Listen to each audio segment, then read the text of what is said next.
Let us look at the special provisions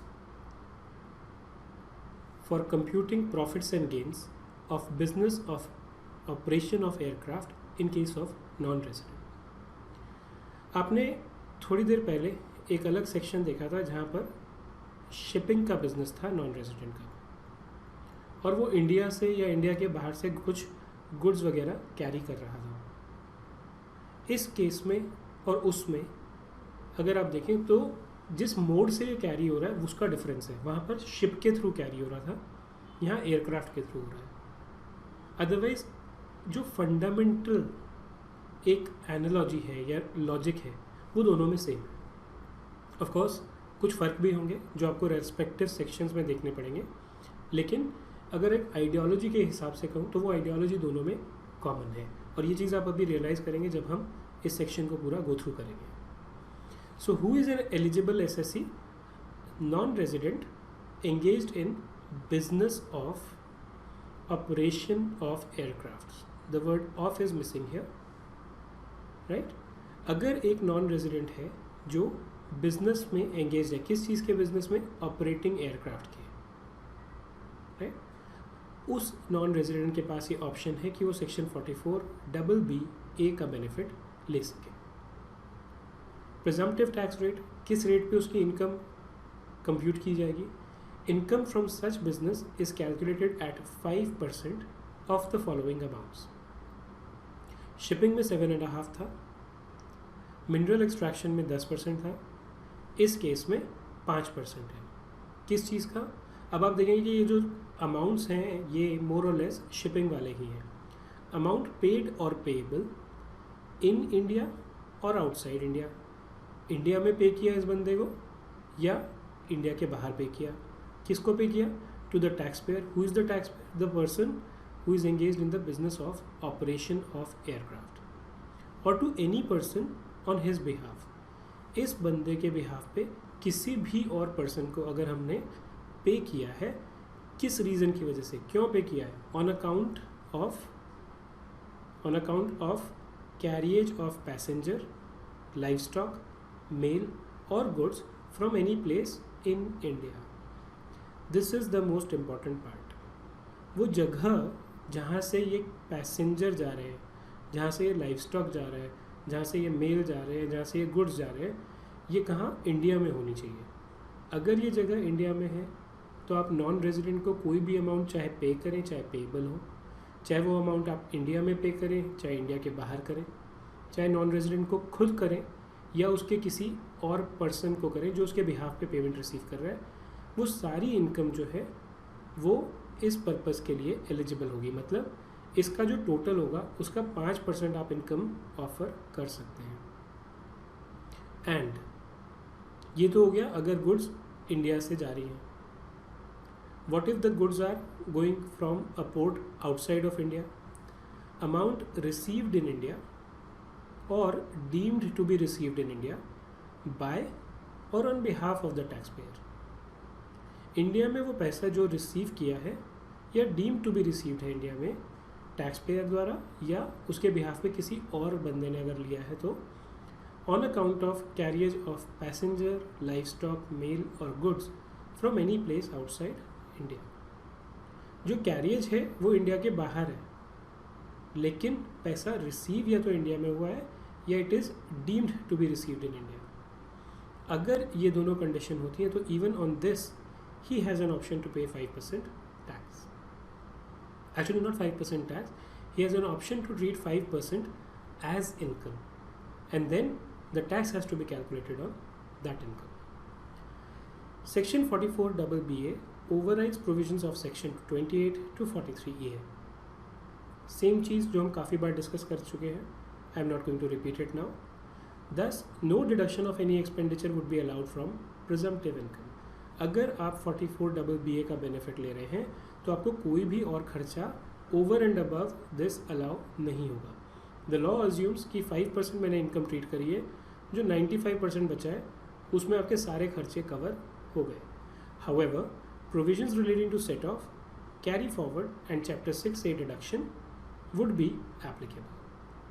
अगर आपके पुराने सालों के कोई लॉसेस हैं जिन्हें आप सेट ऑफ करना चाहते हैं कैरी फॉरवर्ड करना चाहते हैं, या फिर चैप्टर 6A का डिडक्शन आप क्लेम करना चाहते हैं against this income, all those things are eligible. So in summary, section 44BA shall apply when goods etc. are shipped from India, then the amount is either paid or payable in India, or the amount is paid or payable outside India. If the shipped is from India, doesn't matter whether you receive the amount in India or outside India. But if the goods are shipped from a port outside India, then only the amount received in India or the amount deemed to be received in India is taxable in India. चलिए एक example देखते हैं और इसकी calculation हम लोग साथ साथ इसी शीट पर करेंगे. बाद में I am just going to match it up with the answer. Mister Roy, a non-resident, operates an aircraft. He received the following amount while carrying on business of operation of aircraft for the year ended 31/3/2017. यानी assessment year कौन सा हुआ? 17-18.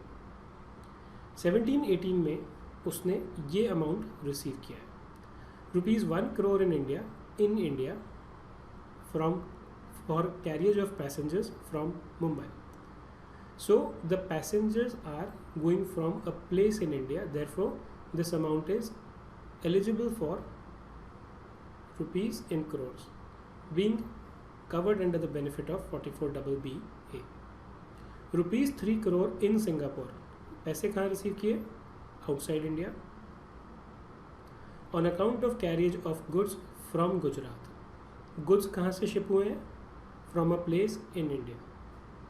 अगर goods India से ship हुए हैं, it doesn't matter कि आपने पैसा कहाँ रिसीव किया है, it can be considered for the purpose of 44BA. ₹3 crore in India, ये अगेन आपने रिसीव किया कहाँ पे? इन इंडिया में, on account of carriage of passengers from Malaysia. Now passengers are carried from a place outside India. इस case में क्या taxable होता है या क्या कवर होता है इस सेक्शन में?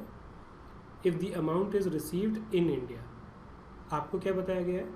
You have received 3 crores in India.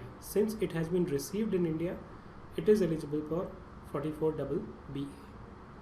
₹1 crore in Malaysia. अब ये रिसीव कहाँ हुआ है? Outside India. On account of carriage of passengers from Malaysia. ये भी outside India है. तो यानी पैसेंजर कहाँ से गए? Outside India से. पैसा कहाँ रिसीव हुआ? Outside India. इसका मतलब इंडिया में इसका कुछ भी टैक्सेशन नहीं होगा.